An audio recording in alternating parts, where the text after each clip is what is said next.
अपना रबानी ये दासे कर दया अपना रबानी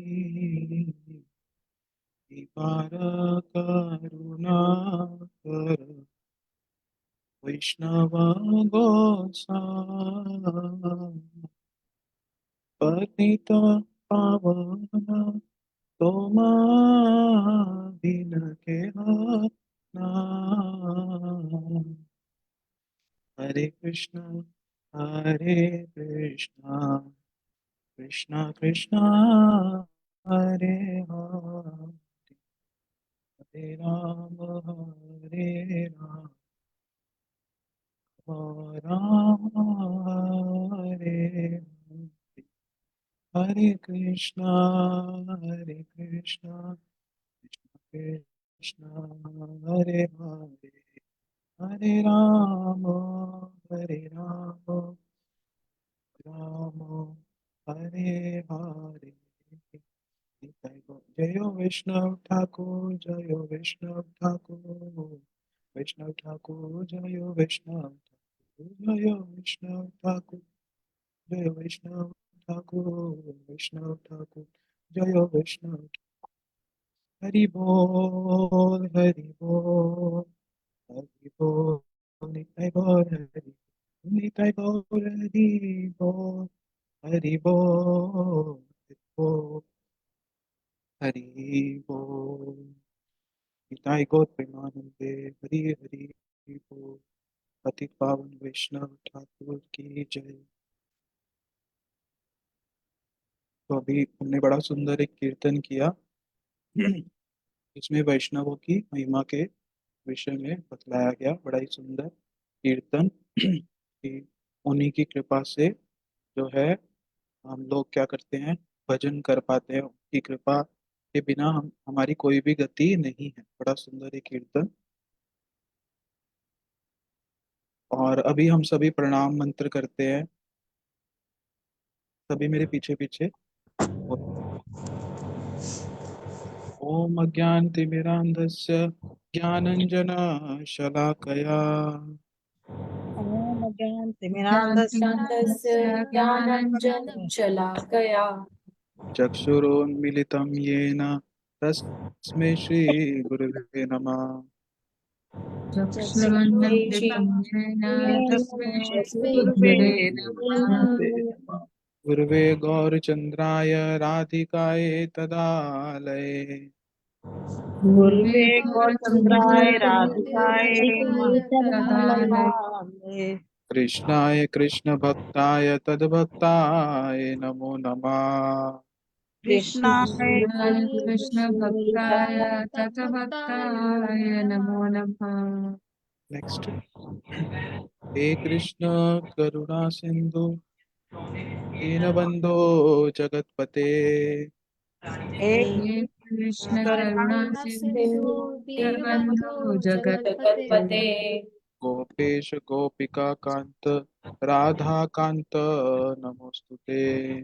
गोपेश गोपेश गोपीश गोपिका गोपिका कांत राधाकान्त राधा नमोस्तुते। नमोस्तुते। तप्त कांचन गौरांगी राधे वृंदावनेश्वरी तप्त तप्त कांचन कांचन गौरांगी गौरांगी राधे राधे वृंदावनेश्वरी। वृंदावनेश्वरी।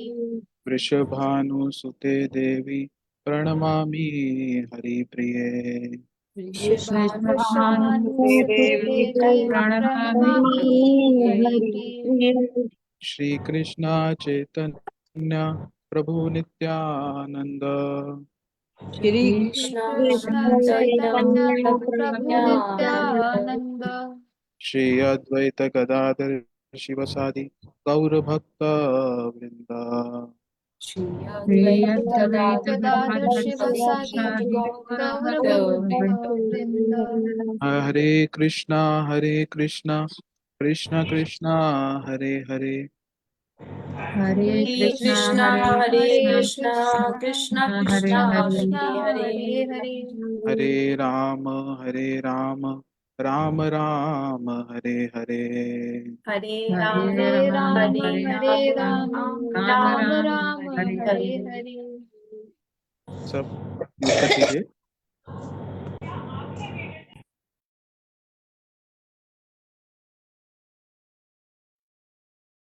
तो अभी सभी भक्तों से प्रार्थना है, जो वीडियो ऑन कर सकते हैं वो वीडियो ऑन कर लें। तो कल हमने बहुत ही संक्षेप में इस चीज पर थोड़ा विचार किया था। इस विषय में हमने बात की थी कि अभी आने वाले सेशन में हम किन किन चीजों को, किन किन विचारों को श्रवण करेंगे।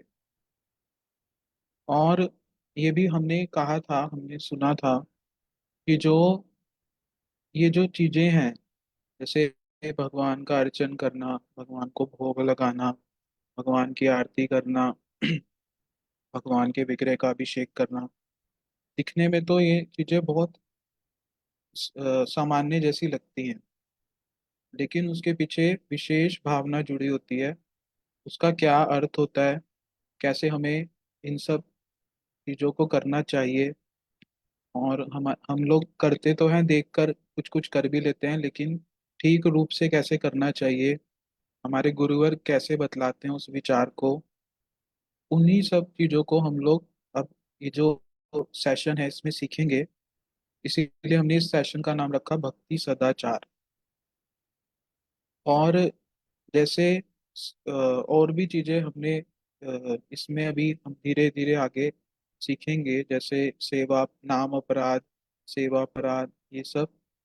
तो मुख्य उद्देश्य यही है कि हम सब लोग अपने संप्रदाय, जो इतना श्रेष्ठ संप्रदाय, जहाँ के हर विचार शास्त्र से जुड़े हुए हैं, ऐसा नहीं है कि खुद ही मन से कुछ भी बना लिया, सब कुछ शास्त्र से लिया गया है, सारे के सारे विचार। तो अभी वो शास्त्रोक्त विचार, शास्त्र की बात, उसको हम लोग श्रवण करेंगे इस सेशन में।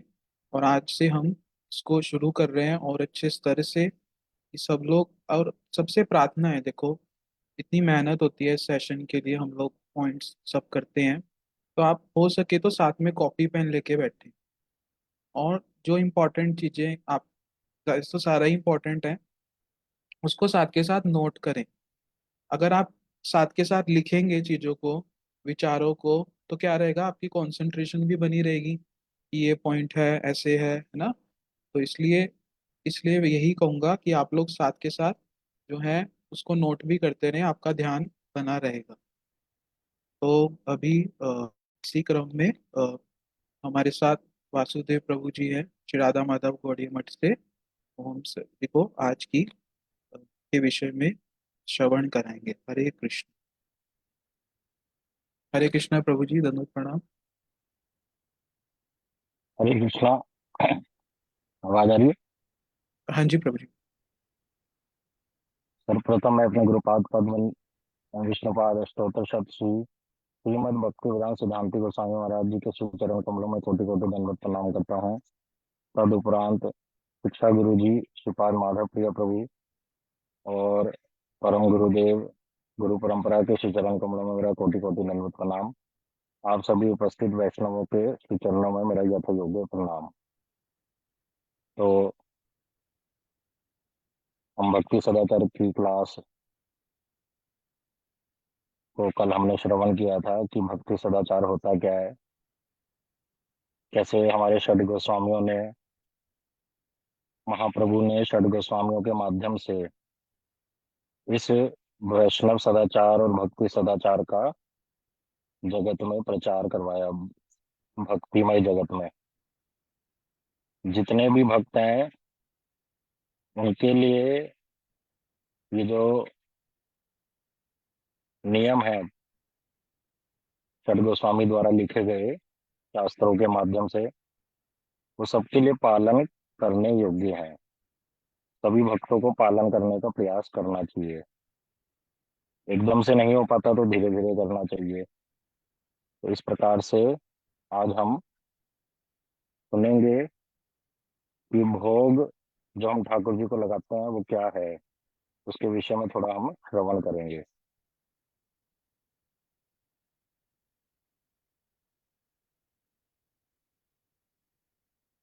स्लाइड।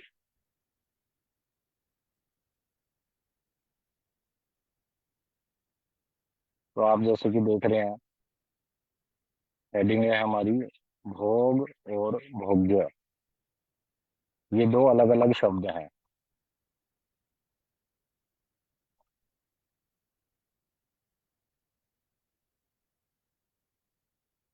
दिख रहा है सबको स्लाइड? हाँ जी, दिख रहा है। मेरे में अच्छा अब आ गया। हाँ। तो आप लोग ध्यान से सुनो, क्या बात है इसमें कह रहे हैं। देखिए, जो भोग्य शब्द है वो यूज होता है भगवान के लिए। भगवान को बहुत सारे नामों से पुकारा जाता है, तो भगवान को भोग्य कहते हैं। और जो भगवान को वस्तुएं अर्पण की जाती हैं, केवल उसमें खाने पीने की वस्तु नहीं आती। कोई भी वस्तु, जैसे नए वस्त्र लाए, कुछ भी लाए, वो भगवान को हमने अर्पण कर दिया, तो उस वस्तु को बोलते हैं भोग। और भगवान क्या है? भोग्य, जो भोग को ग्रहण करते हैं, तो भगवान को भोग्य बोलते हैं। और जो वो वस्तुओं को ग्रहण करते हैं, भक्तों के द्वारा दी हुई वस्तुओं को, उन वस्तुओं को बोलते हैं भोग। तो केवल एकमात्र जो भोग्य हैं वो है भगवान श्री कृष्ण, और कोई भोग्य नहीं है। हम लोग भोग्य बनने का प्रयास करते हैं, इसलिए हमें बोल देते हैं भोगी। कि हम भगवान की वस्तुओं को अपने स्वार्थ के लिए जब यूज करते हैं, जब उस भोग को हम ले लेते हैं भगवान को ना देकर, तो हम लोगों को शास्त्रीय भाषा में बोल देते हैं भोगी। कि हम क्या है, या तुम कौन हो? भोगी हो। तुमने भगवान की दी हुई वस्तु को भगवान को अर्पण ना कर कर फिर उसके बाद नहीं ग्रहण करी, स्वयं खुद ले ली, जो कि अच्छी बात नहीं है। तो केवल एकमात्र भोग्य, क्योंकि ये सारी सृष्टि का निर्माण करने वाले, सारी वस्तु उनकी हैं, तो उन्हीं को अर्पण करी जाती है। तो इसलिए भगवान को भोग्य कहते हैं, और जो वस्तु अर्पण की जाती है उसको भोग कहते हैं। आगे।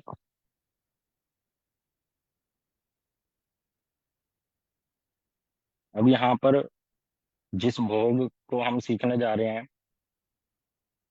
मेनली भक्ति सदाचार में हमने सुना था, हम ये चीजें सीखेंगे। कैसे भगवान को भोग लगाते हैं, आरती कैसे करते हैं, मिनिमम बेसिक रिक्वायरमेंट क्या रहती है, मैक्सिमम तो बहुत कुछ है करने को, कम से कम भक्तों को क्या करना चाहिए। उसी विषय में आज हम सुनेंगे। किसके बारे में? भोग। भोग मतलब जो हम भगवान को खाने पीने की वस्तुएं अर्पण करते हैं ना, उस वाले भोग की यहाँ पर बात कर रहे हैं अभी। तो यहाँ पर 5 प्रकार के भोग हैं। बाल्य भोग, सुबह का भोग, मध्याह्न, ये स्पेलिंग गलत है, मैंने जिस हिसाब से लिखा था ये वैसे नहीं है, और मैंने इसको नंबरिंग करके भेजा था आप लोगों को।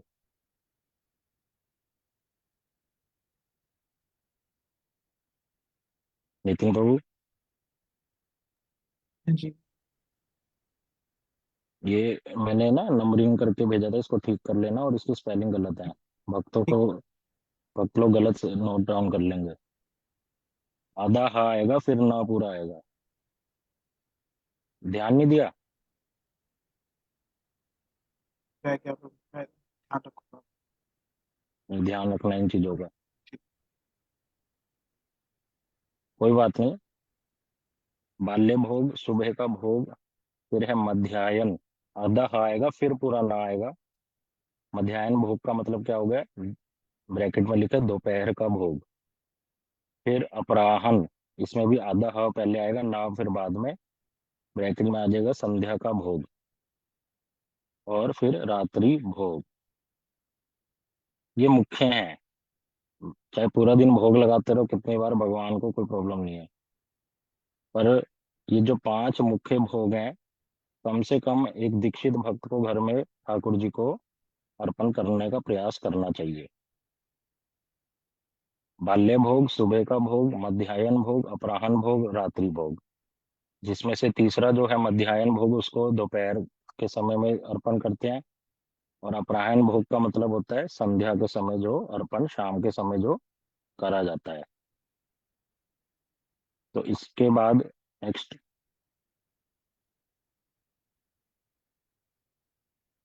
तो अभी हम समझ लेते हैं थोड़ा थोड़ा कि बाल्य भोग क्या होता है।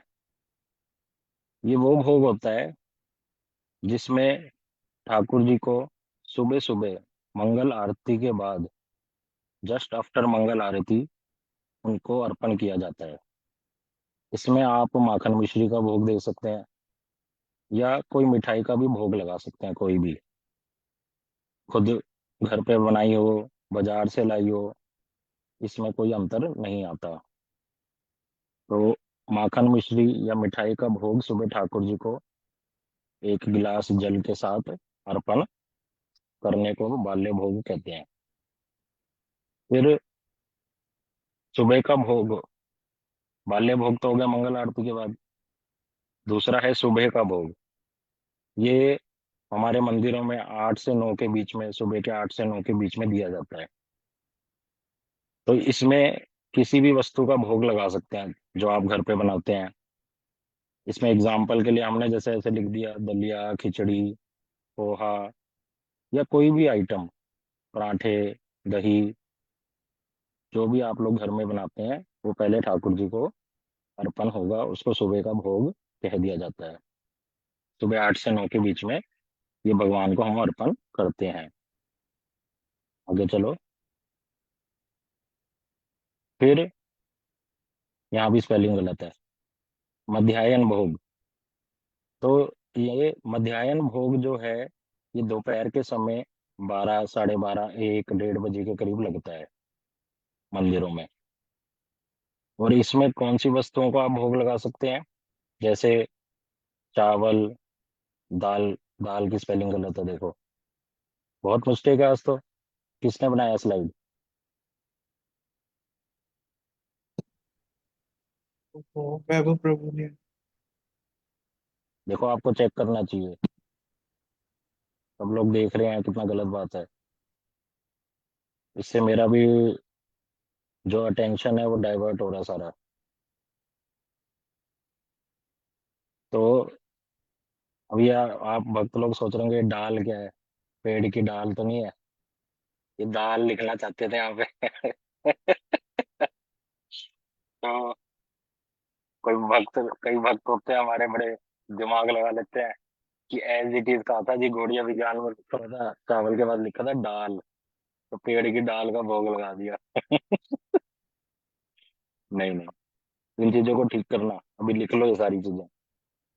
तो जैसे चावल, दाल, सब्जी, रोटी, पूड़ी, दही, पापड़, सलाद, जैसे पूरी मील होती है, उसका भोग आप लगा सकते हैं। फिर अपराह्न भोग, संध्या के समय, शाम के समय, 5, 5:30, 6, 6:30 बजे के करीब के ये भोग लगता है। 4:30 भी लग सकता है।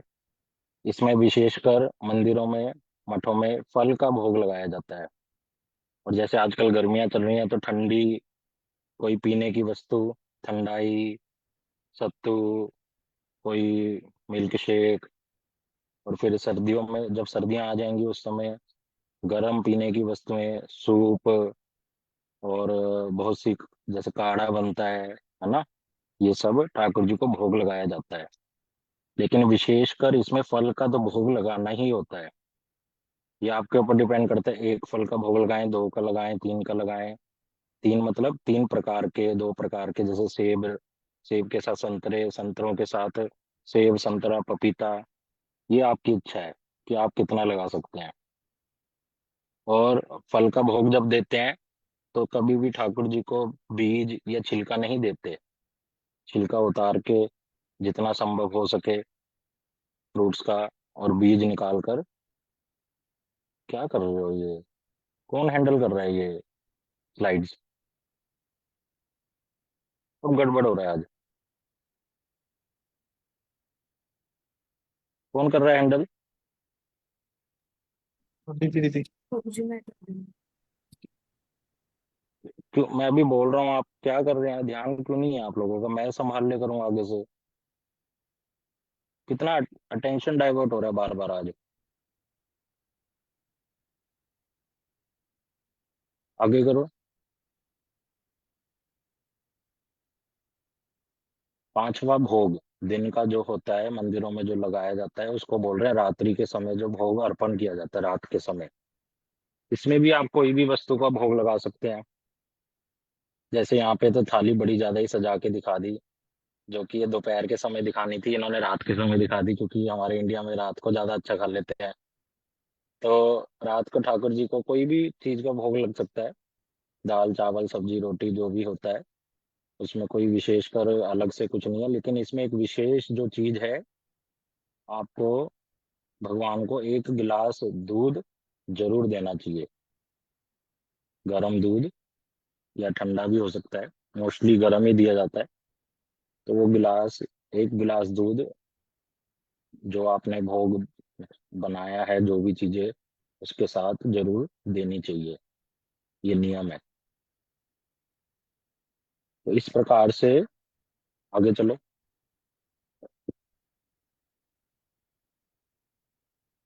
तो अभी हमने सुना कि भगवान को भोग्य कहते हैं, और भगवान को जो वस्तु अर्पण करी जाती है उसको भोग कहते हैं। और अभी हम जिस भोग की बात कर रहे हैं वो है खाने पीने की वस्तुएं। वो 5 प्रकार के हमने सुने।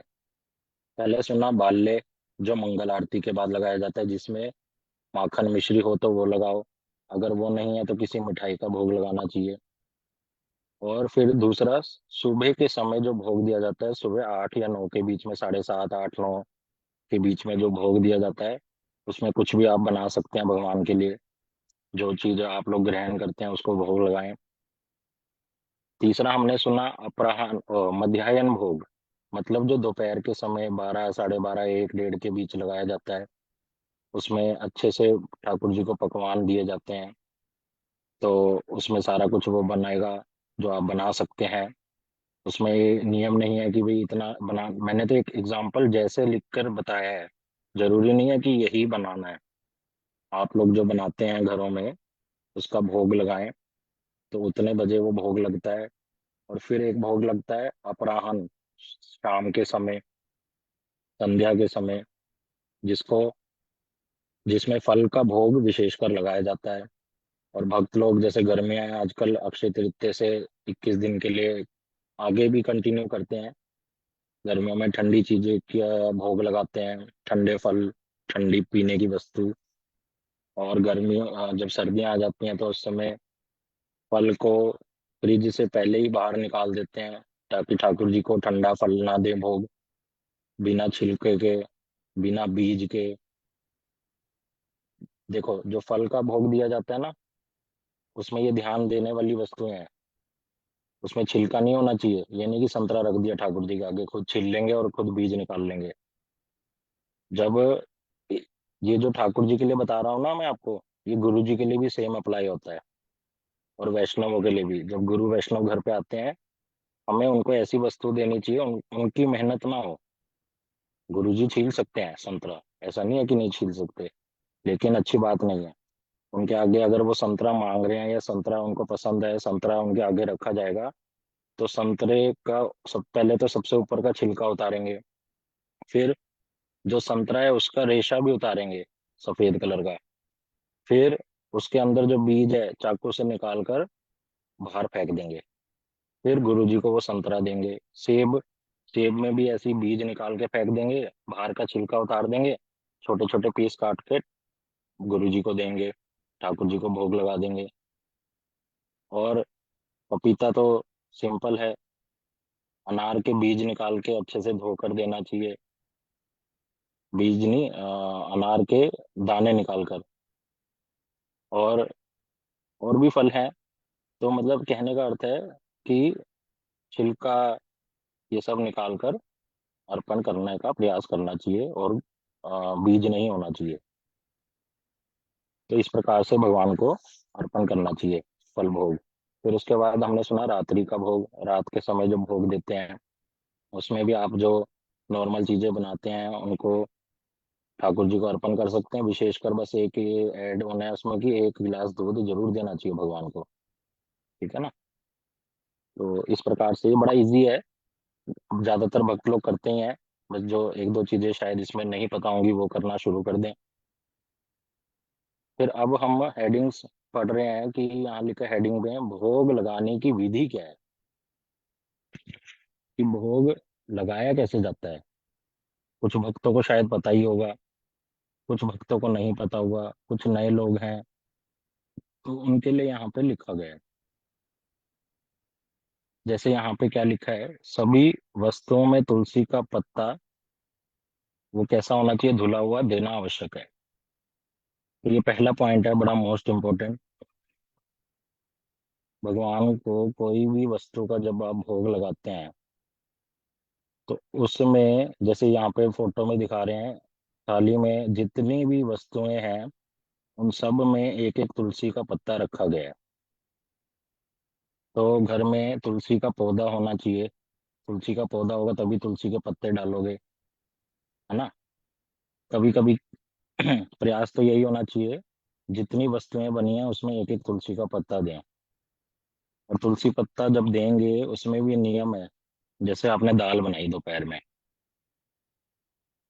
राजमा बनाया, चलो ठीक है, राजमा चावल बनाए, तो अभी जो हंस रहे हैं ना इनको इनका फेवरेट होगा तभी। तो दाल, जब राजमा बनाया वो गरम गरम था, तो भगवान को जब भोग लगाया जाएगा ना, बिल्कुल ऐसा नहीं कि गरम गरम उबलता हुआ भोग लगा देना है। भोग लगाते समय इन चीजों का भी ध्यान देते हैं, गुरु जी ने बताया है कि विग्रहों की सेवा ऐसे होती है, जो हमारे घर में विग्रह हैं, जैसे एक घर में छोटा बच्चा होता है।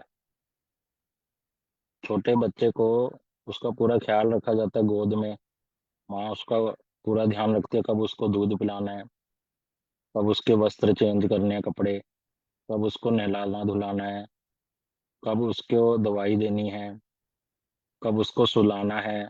तो ये सारा ध्यान कौन रखती है, माँ, माता पिता।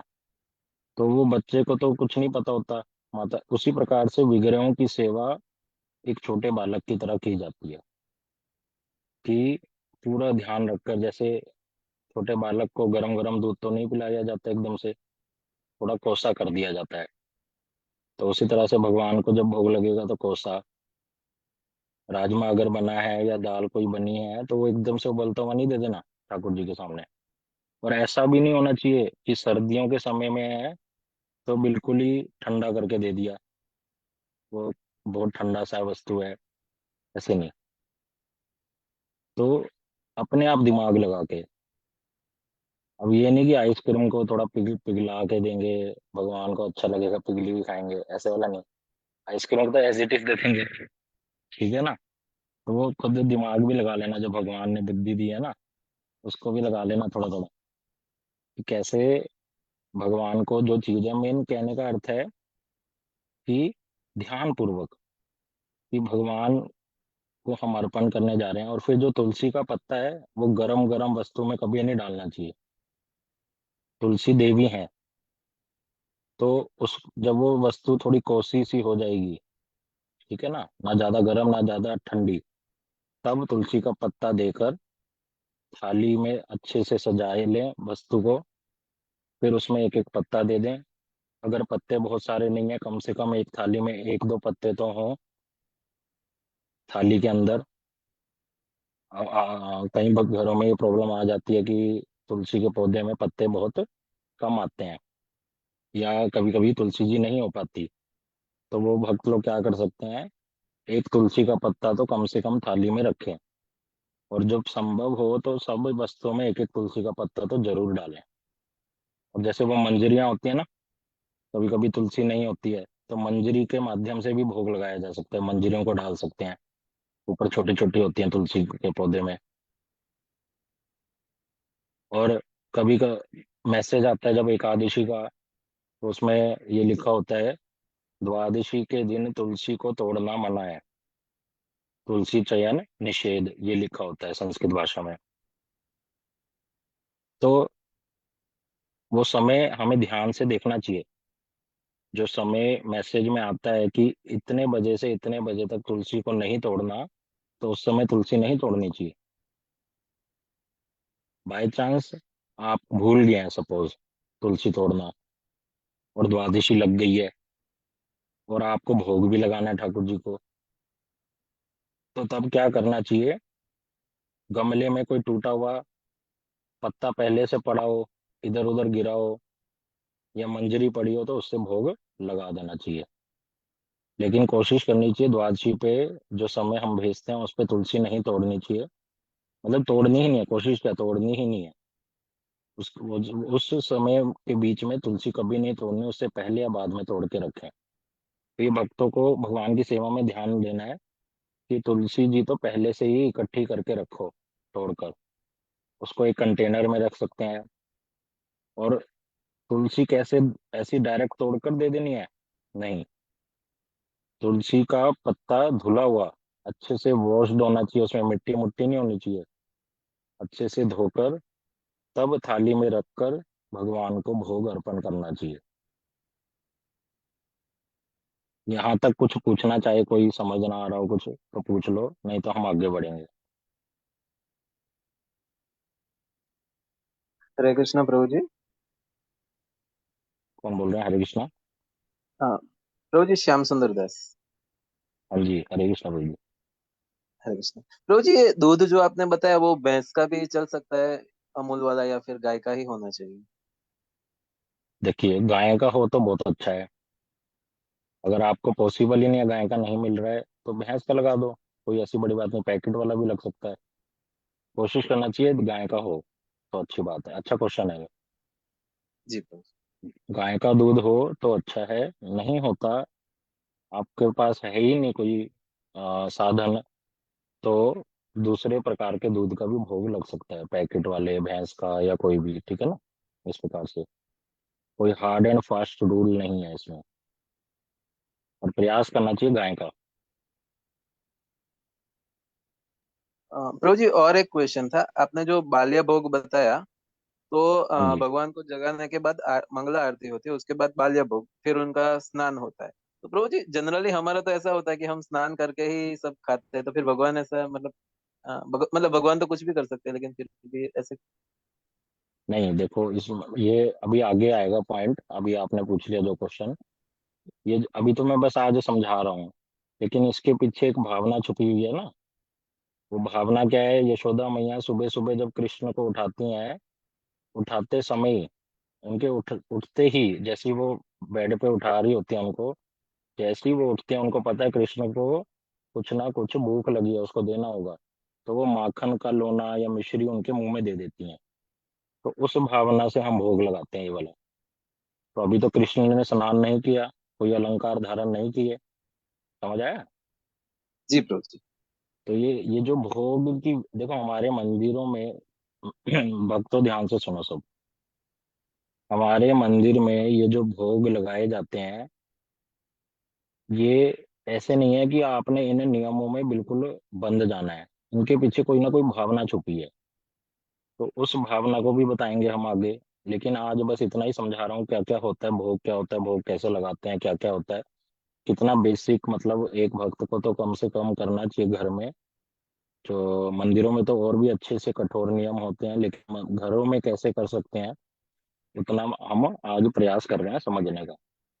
लेकिन ये जितनी भी हमारी एक्टिविटीज होती हैं, ये सारी एक्टिविटीज के पीछे कोई ना कोई मूड होता है, भावना होती है ब्रजवासी वाली। या तो यशोदा मैया की भावना छुपी होगी, या सखाओं की भावना छुपी होगी, और मोस्ट इम्पोर्टेंटली राधा रानी और सखियों की भावना उसमें कुछ ना कुछ छुपी होती है। तो उसी भावना के कारण हम इन सारी एक्टिविटीज को करते हैं। नहीं तो हम इन एक्टिविटीज को नहीं करेंगे, क्योंकि महाप्रभु को हम फॉलो करते हैं। महाप्रभु ने जिन विचारों को बताया है, वो विचार क्या हैं? गोपियों के द्वारा बताए गए बातें। तो उन्हीं बातों को हम फॉलो करते हैं। तो इसलिए ये बात हमेशा दिमाग में रहनी चाहिए कि कोई भी एक्टिविटी बताई जा रही है तो वह ऐसे नहीं बताई जा रही कि केवल नियमों के लिए करना है या उन चीजों के लिए। उनके अंदर भावना छुपी हुई है। कौन सी भावना? ब्रजवासियों की भावना उसमें छुपी हुई है। ठीक है। तो इस प्रकार से तुलसी जी को धोकर अर्पण करेंगे भगवान को, क्योंकि भगवान भोग ग्रहण तब तक नहीं करते जब तक उसमें तुलसी का पत्ता नहीं हो, क्योंकि भगवान को तुलसी जी बड़ी प्रिय है। तुलसी देवी को हमें घर में रखना चाहिए। इस विषय में भी हम सुनेंगे, एक दिन क्लास करेंगे तुलसी जी की महिमा पर। अब आगे आते हैं। सेकंड पॉइंट है भगवान को आसन पर बुलाना और उनको आचमन कराना। ये क्या है? हरे कृष्ण ठाकुर जी। हाँ जी, कौन बोल रहे हैं? प्रभु जी पूर्णमासी दास से बोल रही हूँ। क्या नाम बोला? पायल कचूरिया हाँ जी, पूर्णमासी हाँ दास जी, से। हाँ जी, प्रभु जी क्या हम एकादशी के दिन तुलसी तोड़ सकते हैं क्या? हाँ जी, तोड़ सकते हैं, क्यों नहीं। अच्छा, तुलसी सिर्फ जी बस द्वादशी के दिन द्वादशी के समय नहीं तोड़ते। हाँ ओके, जी। मतलब जैसे संडे आते कोई कहते हैं इतवार को भी नहीं तोड़ते। नहीं नहीं नहीं, वो सब भूल बातें हैं। अच्छा, हाँ इतवार जी। को भी ले सकते हैं, एकादशी के दिन भी ले सकते हैं। अच्छा प्रभु जी, जैसे जब तुलसी नहीं है मान लो, तो हम कंठी माला रख सकते हैं क्या? नहीं नहीं, ये किसने सिखाया? ऐसा नहीं है। अ, जैसे हमने एक एक्स्ट्रा जैसे रखी हुई है, तो हम जैसे कई बार भोग के टाइम वो रख सकते हैं क्या? नहीं, वो तो फिर भोग ग्रहण कर लिया, उसके बाद उस तुलसी कंठी माला का क्या करोगे? नहीं नहीं, ऐसा कुछ नहीं होता। एक्स्ट्रा पौधे रखो घर में कम से कम। ठीक है ना, भगवान की सेवा के लिए तो करना पड़ेगा ये सब। जी जी। तो अच्छा। जी तुलसी नहीं तो आसपास कहीं से ले आओ, मंदिर किसी मंदिर से ले आओ, नहीं है तो कुछ ना कुछ मतलब करो। जी नहीं है तो जी मंजरी से जी। लगाओ। तुलसी के डंडे होते हैं जो वो थोड़े वो होने जी चाहिए। मतलब वैसे तो ऐसी दिक्कत बहुत कम आती है, बहुत ही कम। लेकिन कभी कभी आ भी जाए तो इसलिए बोल दिया जाता है मंजरी से, तुलसी की वस्तुओं से कर सकते हैं। लेकिन ये तुलसी कंठी माला से ऐसा ये सब नहीं है। जी। हाँ जी। प्रभु जी जैसे सुबह हम जो मंगला आरती करते हैं, तो जैसे ठाकुर जी को उठाते हैं, तो उस मंगला आरती के बाद ठाकुर जी को बाल भोग लगेगा। बाल भोग लगने के बाद फिर ठाकुर जी को दोबारा सुलाते हैं, क्योंकि जैसे मंदिर में तो पट बंद हो जाते हैं, तो क्या हम अपने ठाकुर जी को भी सुलाएं क्या दोबारा? वैसे तो कोई ठाकुर जी को सुलाते नहीं है उसके बाद तो ठाकुर जी का स्नान वगैरह होगा। ठीक है ना। ये जो बातें हैं अभी आप क्वेश्चन आंसर्स वाले सेशन में पूछना। ऐसे बीच में वही चीजें पूछें जो बहुत ज्यादा संबंधित हो। लास्ट में हम क्वेश्चन जी आंसर्स राउंड भी करेंगे 10-15 मिनट का। नितिन प्रभु जी हमारे स्लॉट रखते हैं। अभी आप जी लोग सेशन ध्यान से सुने और जो अपने जी क्वेश्चंस हैं लिख लीजिए, लास्ट में सबका आंसर दूंगा। इससे क्या जी क्लास में थोड़ा फ्लो बिगड़ जाता है कभी कभी। तो क्वेश्चंस जी अच्छे हैं आप लोगों के। ठीक है। तो जी ये बात अभी तक हमने सुन लिया।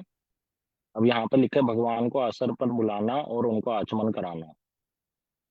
ये क्या करते हैं देखिए। आपके घर में एक छोटा सा आसन होना चाहिए मंदिर में, जिस पर आप जैसे आप लोग जिस आसन पर बैठकर आनी करते हैं, अपना मंत्र करते हैं, आसन होते हैं। हमारे लिए जैसे एक आसन होता है, उसी तरह से भगवान के लिए भी एक आसन होता है।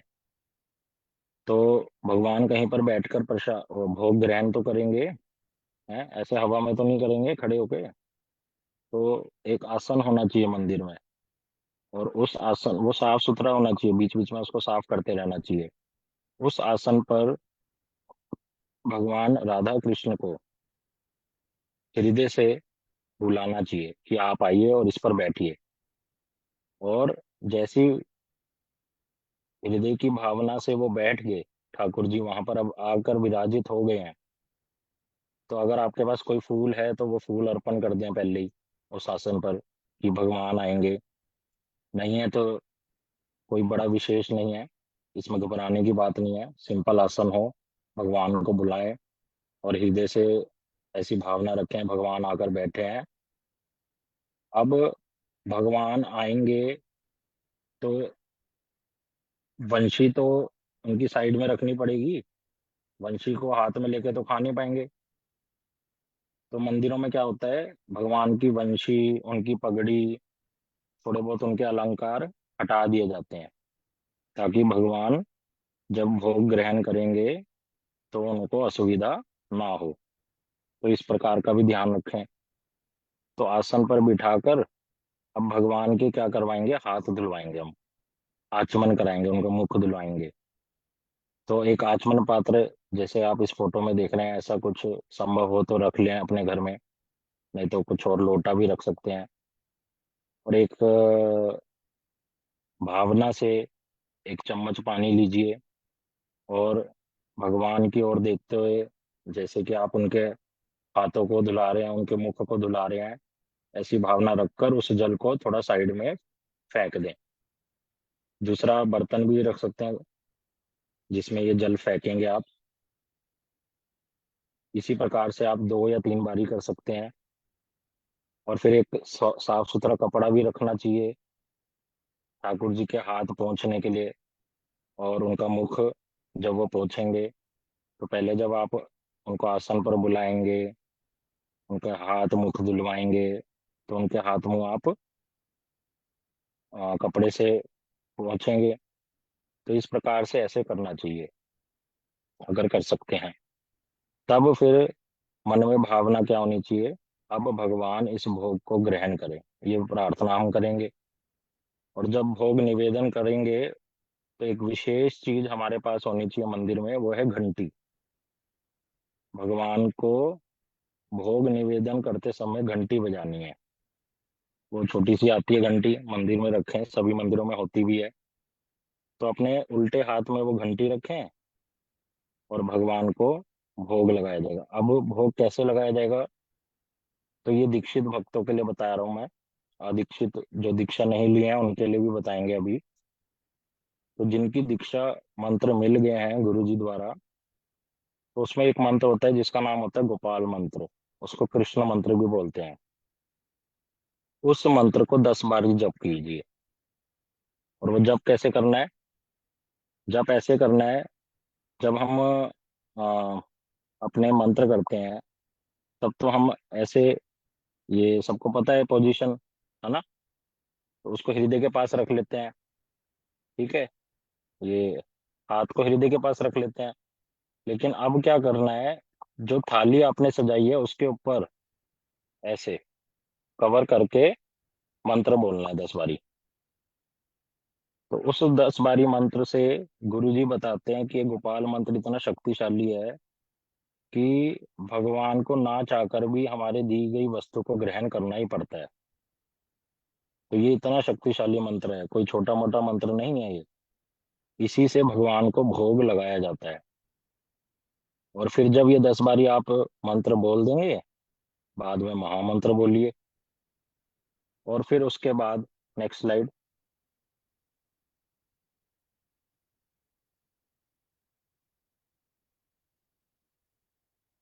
एक बारी नेक्स्ट, दूसरी दिखाना, उसके नेक्स्ट। हाँ, उसके बाद क्या करना है, अपने जो अपने मंदिर का पर्दा है उसको ढक देना है और आपको बाहर आ जाना है घंटी बजाकर।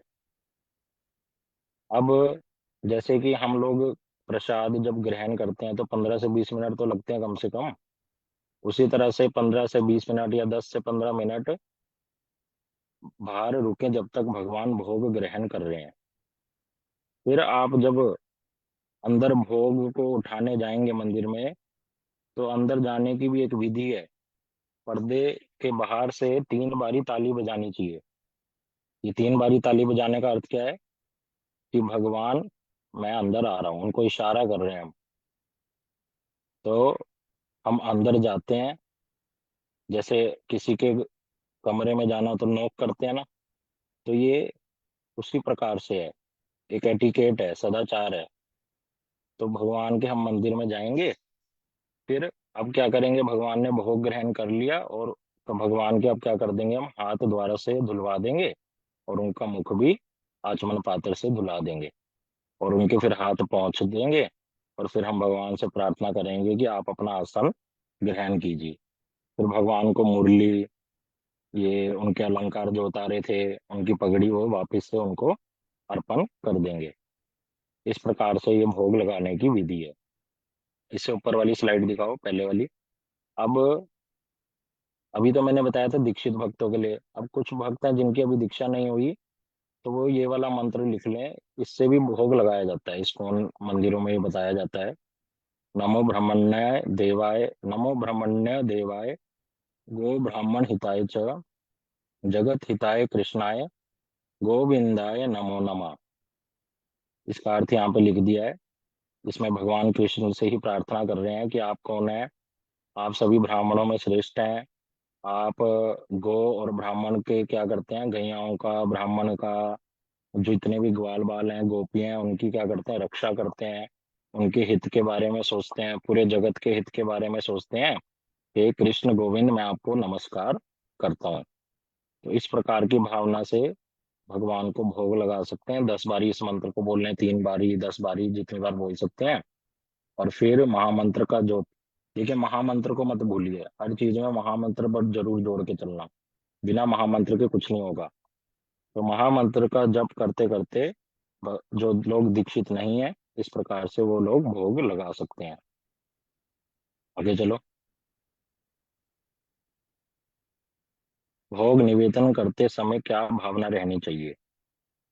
तो अब देखिए, हम भोग लगा रहे थे, तो सबसे पहले तो हमें ये पता होना चाहिए कि मेरा जो एक्सेस है, मतलब मेरी जो पहुंच है, वो भगवान तक नहीं है।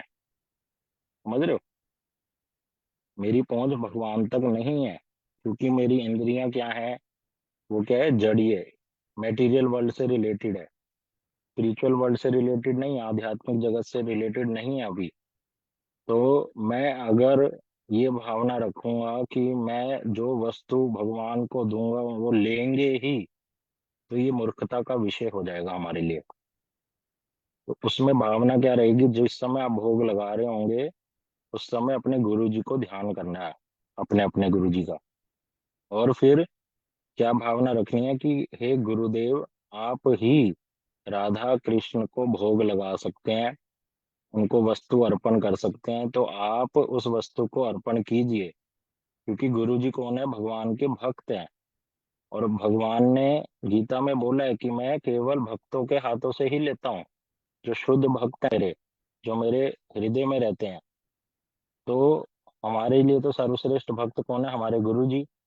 तो हम गुरु जी से ही प्रार्थना करेंगे कि आप भोग लगा दीजिए। आपने बस मुझे माध्यम बनाया है, आप उनको भोग लगा दीजिए। और कृपा कर कर जो फिर वो प्रसाद को, जो राधा कृष्ण प्रसाद देंगे, उसको आप ग्रहण कीजिए। फिर वो क्या बन जाएगा, महाप्रसाद बन जाएगा। उस महाप्रसाद को, जो उचिष्ट है बचा हुआ, वो मेरे को आप अर्पण कीजिए, जिसको ग्रहण कर कर मेरी भक्ति में उन्नति हो, मेरी राधा कृष्ण से प्रेम हो, भक्तों से प्रेम हो। ऐसी भावना हृदय में रखनी चाहिए भोग लगाते समय, जिस समय आप ठाकुर जी को भोग लगा रहे हैं। कभी भी ऐसी भावना नहीं रखनी कि मैं कर रहा हूँ, मैं दे रहा हूँ और भगवान भोग ग्रहण कर रहे हैं। उस समय हमेशा गुरु जी ने शुरू से ये सिखाया हमें, है, जब हमें बहुत सारे नियम नहीं भी पता थे, तब भी शुरू में ही गुरु जी ने ये सिखला दिया था कि जब भोग लगाओगे तो हमेशा ध्यान किसका करना, गुरु जी का। और उनसे प्रार्थना करना, आप भोग निवेदन कीजिए राधा कृष्ण को। फिर राधा कृष्ण जब उसको ग्रहण कर लेंगे तो वो क्या बन गया, प्रसाद। उस प्रसाद को फिर आप ग्रहण कर लेना, फिर वो क्या बन जाएगा, महाप्रसाद। जब वो बच जाएगा जो, उस महाप्रसाद को गुरु जी आप मुझे अर्पण करना, मुझे देना, जिसको ग्रहण करके मैं भक्ति, राधा कृष्ण की भक्ति अच्छे से कर सकूं, आपकी सेवा कर सकूं। ऐसी भावना रखना कि मैं गुरु जी के अनुगत्य में इस कार्य को कर रहा हूँ। तो इस प्रकार की भावना उसमें रहती है। ये बड़ी इंपॉर्टेंट भावना है। सारे काम तो कर लिए, लेकिन ये वाली भावना अगर नहीं रखी तो सब हमारा फेल हो जाएगा, सारी मेहनत धरी की धरी रह जाएगी। तो ये बड़ी विशेष भावना है, गुरु जी को हमेशा याद रखना। तो इस प्रकार से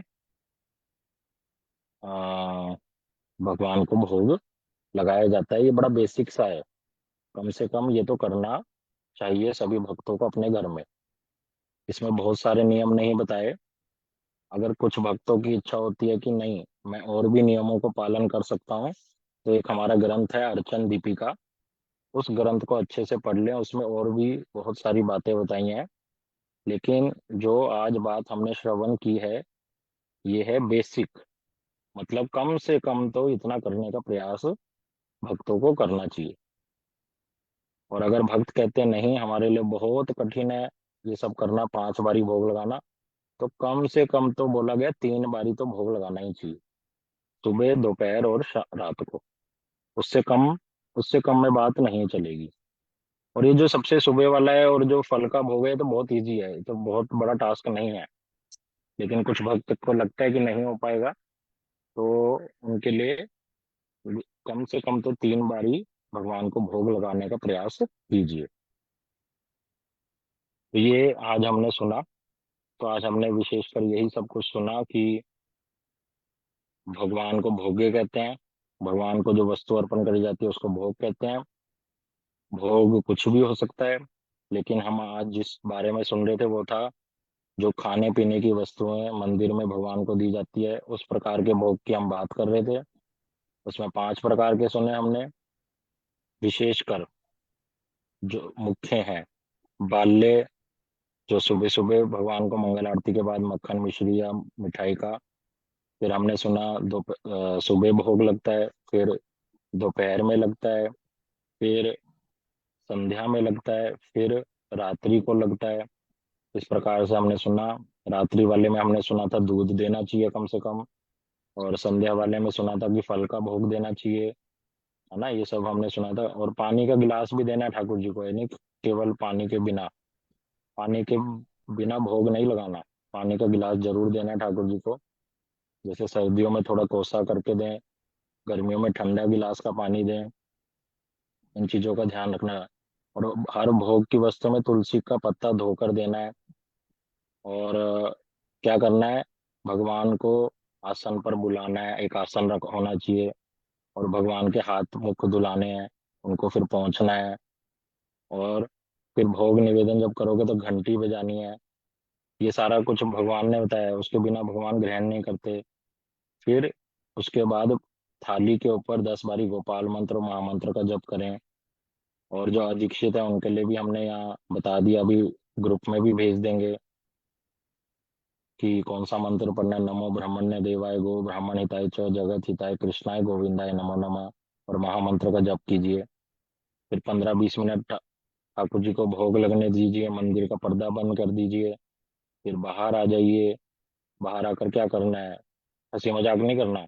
बाहर आकर माला कीजिए कि भगवान जो भोग है उसको ग्रहण करें, उस भावना से। नियम तो बहुत हैं, उस नियमों में नहीं जाएंगे हम, ये मुख्य मुख्य हैं। तो इस प्रकार से जब फिर हम भोग उठाने जाएंगे, प्रसाद को उठाने जाएंगे, तो उस समय 3 बारी ताली बजाकर अंदर घुसना है, और भगवान के हाथ मुख धुलवाने हैं द्वारा से, और भगवान को विश्राम करा देना है। फिर उस थाली को उठाकर ले आना है। जब ये सारा प्रोसेस हम कर रहे होंगे, शुरू से ही हमारे मन में क्या भावना रहेगी कि गुरु जी आप ही ये भोग निवेदन कीजिए और हमें महाप्रसाद दीजिए। हम भक्ति में आगे बढ़ना चाहते हैं, राधा कृष्ण की सेवा करना चाहते हैं, गुरु जी आपकी सेवा करना चाहते हैं। आप ही के अनुगत्य में हम इस सेवा को कर रहे हैं। तो अपने आप को वो हेड मास्टर नहीं मानकर कि मैं ही कर रहा हूँ, गुरु जी को ही समझना है कि वही बड़े हैं, उनके ही गाइडेंस में मैं ये सब कर रहा हूँ। ठीक है, तो ये वाली भावना रहेगी। अब क्वेश्चन किसी का है वो पूछ सकते हैं। इसमें एक हैंड रेज का ऑप्शन होता है, अपना हैंड रेज कीजिए, हम एक एक करके फिर सबका क्वेश्चन लेंगे। या किसी को बात ना समझ आई हो तो वो पूछ सकते हैं।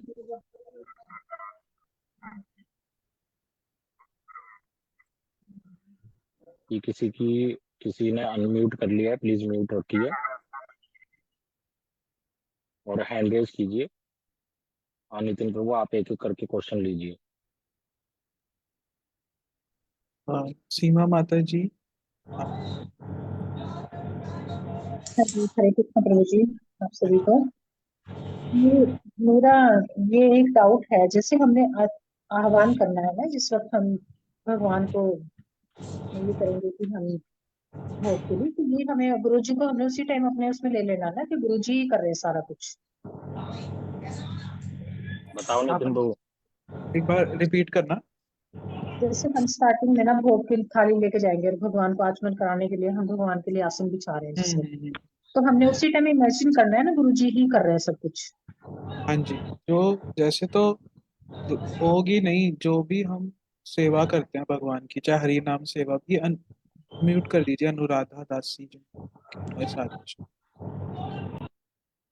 तो रिद्धि, आप म्यूट तो कर दीजिए जो एक्स्ट्रा लोग हैं। जो भी हम सेवा करते हैं, है ना, सुबह से लेके शाम तक, चाहे हरि नाम करना है, मंत्र करना है, भगवान को भोग निवेदन करना है, परिक्रमा करनी है, सब क्रियाओं में गुरु जी के अनुगत्य का बहुत जरूरी है। उसके बिना कोई भी सेवा ठाकुर जी ग्रहण नहीं करते, क्योंकि हमारा भगवान से, जैसे सुन रहे थे ना, भगवान से प्रत्यक्ष संबंध नहीं है। हम हाँ, गुरुदेव के माध्यम से ही ठाकुर जी सारी सेवाओं को स्वीकार करते हैं। तो उसी भावना के साथ हमें सब करना चाहिए। उसी भावना के साथ भोग लगाने से पहले ही गुरुदेव का ध्यान रखना चाहिए। जैसे इस कौन में, हरे कृष्ण प्रभु जी, इस कौन में हमें ना यही बताया गया था कि जहाँ हमने जो भोग अर्पण करना है ना, पहले गुरुदेव को ही करना है। तो हम थोड़ा सा ना, मैं जैसे अपने नहीं इसमें नहीं आके नहीं, वो बात अलग है। एक हो गया गुरुदेव के अनुगत्य में भोग लगाना, अनुगत्य में करना, लगाना और एक हमने हुआ, मतलब भगवान को। हाँ, एक हुआ गुरुदेव को भोग लगाना। वो अलग अलग वस्तु है, वो अलग टॉपिक है अच्छा, उनके कि अनुगत्य में है, ठीक है। हाँ, ठीक है, हरे वो कृष्ण। वो ठाकुर जी को भोग लगाने के बाद गुरु जी को अर्पण किया जाता है, वो अलग अलग है। लेकिन गुरु जी के अनुगत्य में ठाकुर जी को भोग लगाना, वो वो बता रहे हैं। हरे नेक्स्ट क्वेश्चन किसका लेना है? सोहन लाल प्रभु जी। हरे कृष्ण प्रभु जी। आज की क्लास से रिलेटेड तो है नहीं प्रभु जी क्वेश्चन, लेकिन मेरे से कहीं पूछते हैं, जैसे कि आप क्या इस्कॉन से हो? तो और वो कहते हैं भी इस्कॉन में और गौड़िया संप्रदाय में क्या अंतर है, इन दोनों का क्या है? ये फिर आप पर्सनली नितिन प्रभु बाद में बता देना इनको फोन ठीक है, करके। हाँ, ठीक है, मैं ठीक। बता रहा हूँ। हाँ, कोई जी। बात जी। नहीं। हाँ जी। अ, रागलेखा माता जी, आप पूछ सकते हैं।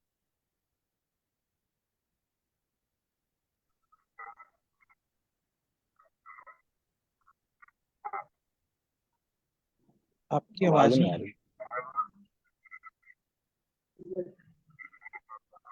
नहीं, नहीं आ रही।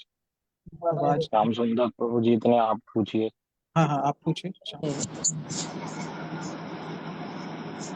हरे कृष्णा प्रभु जी। आ गई, आ गई। हाँ जी, हाँ जी, हाँ जी, रागले बोलिए। दीदी की आवाज आ गई। प्रभु जी, मुझे ये पूछना था कि जैसे हम एकादशी को जल दे सकते हैं तुलसी महारानी को, द्वादशी देखो को नहीं ये वाला देते ना? टॉपिक, ये टॉपिक तुलसी जी वाले में पूछना। अभी भोग से रिलेटेड पूछो क्वेश्चन। तुलसी जी को जल हर रोज देते हैं। अभी शाम। द्वादशी द्वादशी को भी? और क्या, क्यों नहीं दोगे? तोड़ना मना होता है, जल अ, देना थोड़ी श्याम मना है। श्याम सुंदर प्रभु जी, आप पूछिए। हरे कृष्ण प्रभु जी। प्रभु जी, आयुर्वेद के कुछ नियम होते हैं, जैसे कि हम दूध के साथ अचार नहीं खा सकते, फिर छाछ नहीं खा सकते, ऐसे ही बहुत सारी ऐसी चीजें होती है जो विरुद्ध आहार होती है, जो हम नहीं लेते, तो फिर रात को जब भगवान को दूध ऑफर करेंगे तो खाने के साथ करेंगे, और ऐसी चीजें कुछ बनी हुई होगी तो फिर मतलब ऐसी रात को बनानी नहीं है, या फिर दूध ऑफर कर सकते हैं क्या, कैसे हो सकता है? आप आप ये पूछना चाह रहे हैं कि जैसे भोग लगाने के साथ वो बोल रहे हैं दूध आप अ, अर्पित कर सकते हैं, है ना? तो हम तो आप कह रहे हैं कि भगवान को क्या हम दे सकते हैं? ये चीजें निषेध की गई हैं आयुर्वेद में, ऐसे, है ना? जी प्रभु जी। तो देखो, वैसे तो भगवान जो है वो, उनको उनके विषय में बोला जाता है निर्गुण। ठीक है, तीनों गुणों से परे, सतोगुण, रजोगुण, तमोगुण, भगवान सबसे परे हैं। ठीक है, तो भगवान जो है क्या ग्रहण करते हैं? भगवान वस्तु नहीं ग्रहण करते। भगवान वास्तविक रूप में उसमें छुपी हुई भावना को ग्रहण करते हैं, है ना? तो वैसे अगर मतलब एक जैसे अभी बता रहे थे कि जो यशोदा मैया और जो गोपियां हैं वो भगवान को भोग अर्पित करते हैं ना, तो उनकी वहां पे सेवा भावना होती है। जैसे अभी बताया कि जैसे बता रहे थे कि स्नान किए बिना ही भगवान को ग्रहण करा दिया, और ऐसे वाला। तो ठीक है, वैसे तो भगवान सभी गुणों से परे हैं, लेकिन हमें ठीक है, जो करना चाहिए, मतलब कोशिश करनी चाहिए कि जैसे बताया गया है, हमारे लिए जैसा है हमारी भावना रहती है कि भगवान को कोई कष्ट ना पहुंचे, है ना, ऐसी वस्तु ग्रहण करने से। अभी बता रहे थे कि गर्म वस्तु का भोग नहीं लगाना भगवान। ठीक है, अब भगवान तो अपने सखाओं के लिए अग्निपान कर जाते हैं। हम्म, तो क्या भगवान को वहाँ गर्मी नहीं लगती? लेकिन यहाँ पे भावना का सारा है ना, भगवान भावना का सारा है। जैसी भावना है उस प्रकार से भगवान को भोग लगाया जाता है। बाकी वासुदेव प्रभु जी आप थोड़ा बताएंगे और। नहीं, देखिए, ये तो कदापि नहीं करना कि दूध के साथ आइसक्रीम दे दो, है ना। इन बातों का भी ध्यान रखना है। राम सुंदर प्रभु जो पूछ रहे हैं, हम्म, तो वो उन बातों का भी ध्यान रखना है कि ये नहीं कि कुछ भी भोग लगा दिया एक साथ चीजें, जिसको खाने से प्रॉब्लम हो जाती है। तो उन चीजों का भी तो ध्यान रखेंगे साथ के साथ, लेकिन साथ के साथ ये भी ध्यान रखेंगे वो भगवान है ना। लेकिन विशेषकर यही अभी कल हम करेंगे इसको कवर अप, कि जो हम भोग लगाते हैं 5 टाइम या 6 बारी 7 बारी जो भी लगता है, उसमें भावना क्या है, हमारे ब्रजवासियों की भावना क्या छुपी है, वो सुनेंगे हम कल। ठीक है ना। ये जो सब भोग लगाना, ये जो आइटम्स हैं भोग हम लगाते हैं, इसमें भावना छुपी होनी चाहिए। अगर भावना नहीं जुड़ी हुई आप लोगों की, तो उसका फिर मतलब 100% रिजल्ट नहीं मिलेगा आपको। समझ रहे हैं। भावना का ही खेल है। आपने थाली सजा दी, तुलसी का पत्ता रख दिया, और ठाकुर जी के 15 मिनट हो गए, उसके बाद मैं ले लूंगा। ये कोई हम इन इन चीजों को थोड़ी करने के लिए बैठे हैं। उसमें अगर भावना रहेगी कि देखो मैं प्रेम से ठाकुर जी के लिए बना रहा हूँ या बना रही हूँ, फिर उसको अर्पण कर रहा हूँ गुरु जी के माध्यम से, है, उसमें ये भावना जोड़ रहे हो आप, है, जो गुरु जी ने सिखाई है अपने मन से नहीं, जो गुरु जी ने बताई है, उस भावना को जब जोड़ देते हो तो उसकी वैल्यू बढ़ जाती है। आप हृदय से उनको आसन में बिठा रहे हो, है, भगवान को हाथ धुला रहे हो, उनके मुख धुला रहे हो, फिर हाथ पहुंच रहे हो। तो ये भावना है ना, ये कितनी सुंदर भावना है। तो ये भावना जोड़ी होनी चाहिए। और जो क्वेश्चन श्याम सुंदर प्रभु जी ने पूछा आयुर्वेदा वाला, तो ऐसी कुछ चीजें हैं जो विरोधाभास होती हैं, तो उसको मत दीजिए एक साथ, है ना, अगर ऐसी भावना आपके हृदय में आती है। लेकिन कभी कभी ये विरोधाभास लगने वाली चीजें ये बहुत नीचे हो जाती हैं। ये ये ये वाली सोच बड़ी कम हो जाती है, और मुख्य भावना जो हमारी छुपी हुई है वो ऊपर हो जाती है। समझ रहे हैं। केवल आयुर्वेद, अब अलग अलग देश के अलग अलग लोग हैं। जैसे हम लोग रोटी खाते हैं तो हम लोग रोटी का भोग लगाते हैं। साउथ में चले जाओ तो भगवान को वहाँ रोटी ही नहीं देते, वो चावल या डोसा ये सब खिलाएंगे, तो क्या भगवान उनको ग्रहण नहीं करेंगे वो उनकी दी गई वस्तु को? विदेश चले जाओ, वो तो पिज्ज़ा मैकरोनी यही सब खाते हैं। उनको पता ही नहीं रोटी क्या होता है, चावल क्या होता है। तो भगवान नहीं खाएंगे? विरोधाभास लगने पे भी उनकी अगर भावना छुपी है तो लेंगे, क्यों नहीं लेंगे? केले के छिलके खा के भगवान खुद दिखा रहे हैं भगवान। तो ये जो आपका क्वेश्चन है, अच्छा क्वेश्चन है, लेकिन केवल यहीं तक सीमित नहीं रहते। भगवान के साथ हमें भावना से जुड़ना पड़ेगा अच्छे से, समझ रहे हैं?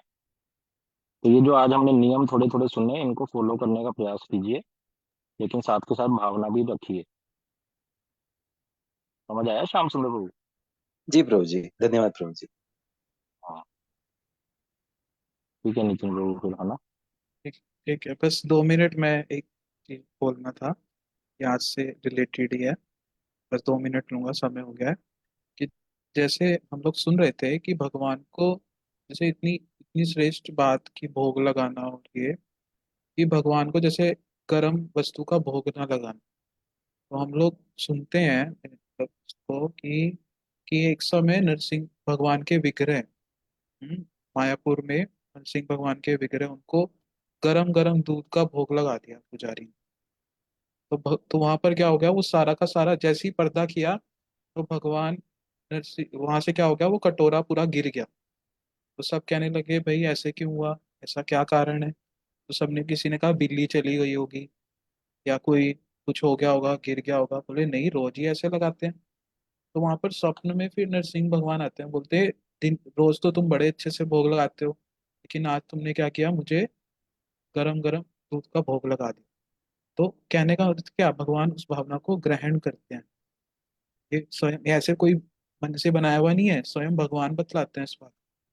और दूसरा, जैसे हम सुन रहे थे कि प्रत्येक सेवा जो है भगवान हमारी श्री गुरु के माध्यम से ग्रहण करते हैं। तो एक कथा आती है कि जो, जैसे जब रशिया में हमारे इस्कॉन के भक्त लोग प्रचार कर रहे थे, तो वहां पर जब प्रचार किया जाता था तो बहुत से लोगों को क्या कर देते थे, कैद कर लेते थे वहां की गवर्नमेंट, क्योंकि वहां अलाउड नहीं है, खुले स्तर पे आप ऐसे प्रचार नहीं कर सकते। तो वहां पे बतलाया कि एक माता जी थी, वो बहुत प्रचार करती थी, उसको क्या किया, उनको वहां पे बंद कर दिया जेल के अंदर। तो फिर भी वो वहां पे हरे कृष्णा करती, बोले वहां पे माला भी नहीं थी उनके पास। तो वो क्या करते थे, जो उनको ब्रेड दी जाती थी, उस ब्रेड को भिगो के उसकी माला बना के, हाँ, उसको सुखा के उस माला पे वो लोग जप करते थे जेल के अंदर। तो वहां की गवर्नमेंट ने कहा ऐसा क्या है इनके अंदर, ऐसा ऐसा क्या विचार है, ये लोग छोड़ते ही नहीं कृष्ण भक्ति को। तो वहां पे ना उन्होंने एक, मतलब जैसे जो होते हैं ना काला जादू करने वाले, हैं, उनको बुलाया किसी को, बोला कि तुम क्या करो, इनको, जो ये भक्त है जो हरि नाम नहीं छोड़ रहे, इनको, इनकी मति भ्रम कर दो कैसे तैसे करके। तो वो अपना कुछ करने लगे प्रोसेस को। तो तो वो जो माता जी थी जिनके ऊपर वो प्रोसेस कर रहे थे, तो वो क्या करने लगी, महामंत्र करने लगी। लेकिन महामंत्र से भी उनको उनको प्रभाव नहीं हो रहा था, मतलब कि उसका उन जो वो उसके उनके ऊपर कुछ कुछ मतलब बोला भी नहीं जा रहा था महामंत्र। तो उन्होंने एकदम से क्या बोला कि हे प्रभुपाद मेरी रक्षा करो, हे प्रभुपाद मेरी रक्षा करो। तो जब उन्होंने ये बोला ना, तो वो जो जादू करने आई थी वो माता वहां से उठ के जाने लगी। सब कहने लगे आपको क्या हो गया, आप क्यों जा रही हो, क्या कारण है। तो उन्होंने कहा कि तुम्हें ये नहीं दिख रहा, पहले तो ये कुछ कुछ बोल रही थी तब मेरा असर तो हो रहा था, लेकिन जब इन्होंने प्रभुपाद बोला, तो उसी समय क्या हो गया, एक व्यक्ति मुझे इनके पीछे खड़ा दिखा, जो क्या कर रहा है, इनकी रक्षा कर रहा है। तो कहने का अर्थ क्या यहाँ पर बतलाया इस बात को कि श्री गुरु भगवान से अभी हमारा उस प्रकार का संबंध नहीं है, लेकिन जब श्री गुरु को स्मरण किया जाता है, श्री गुरु का अनुगत्य किया जाता है, तो वो गुरु बड़े कृपालु हैं, वो उसी क्षण, उसी समय, हाँ, हमारे किसी ना किसी रूप में आके क्या करते हैं, हमारी सहायता करते हैं। तो इसलिए श्री गुरु के अनुगत्य में ही सब सेवा गुरु अपने माध्यम से क्या करते हैं, भगवान को अर्पित करते हैं। तो ये कुछ था विचार, मैं सुना था तो उससे रिलेटेड कुछ बतलाया। तो अभी समय भी हो गया है, कल हम लोग हैं और अच्छे से इसको श्रवण करेंगे। कल का समय इसी प्रकार से रहेगा, 9:30 बजे। आप इसको जरूर श्रवण करें। हरे कृष्ण। कल अभी यहीं पे रखते हैं क्लास को, कल हम करें। हरे कृष्ण। हरे कृष्ण प्रभु जी।